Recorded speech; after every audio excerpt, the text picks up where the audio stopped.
Music டைரக்டர்ஸ்ல seasonal composers இருப்பாங்க. சில பெரிய மியூசிக் டைரக்டர் தான் எவர் கிரீன் கம்போசர் இருப்பாங்க. இந்த சீசனல் ஹிட்டர்ஸ் இருக்காங்கல்ல, அவங்க வந்து எவர் கிரீன் கம்போசர்ஸோடைய சில படைப்புகளை எடுத்து குளிர்காய்வாங்க. அப்போ கேட்கறவங்களுக்கு, ரசிகர்களுக்கு ரொம்ப வெறுப்பு ஏற்படும். இப்போ ஒரு பீட் ஒன்று வாசிப்போம்.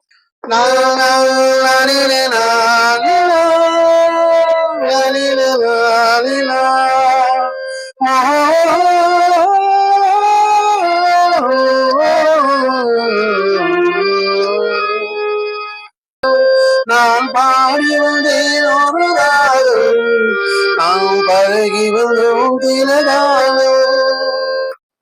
பார்த்த ஞாபகம் இல்லையோ, பருவ ஞாபகம் தொல்லையோ, வாழ்ந்த காலங்கள் கொஞ்சம் மறந்ததே நெருங்கலோ.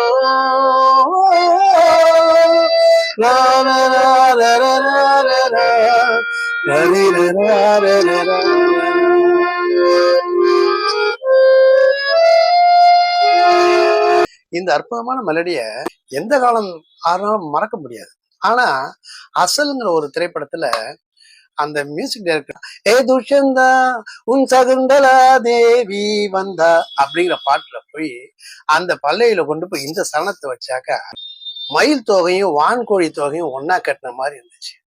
எப்பேற்பட்ட சாங்கு. இதே மாதிரி நிறைய மியூசிக் டைரக்டர்ஸ் அந்த காலத்துல பண்ணாங்க. எம்எஸ்வி எல்லாம் இமயம் இல்லையா?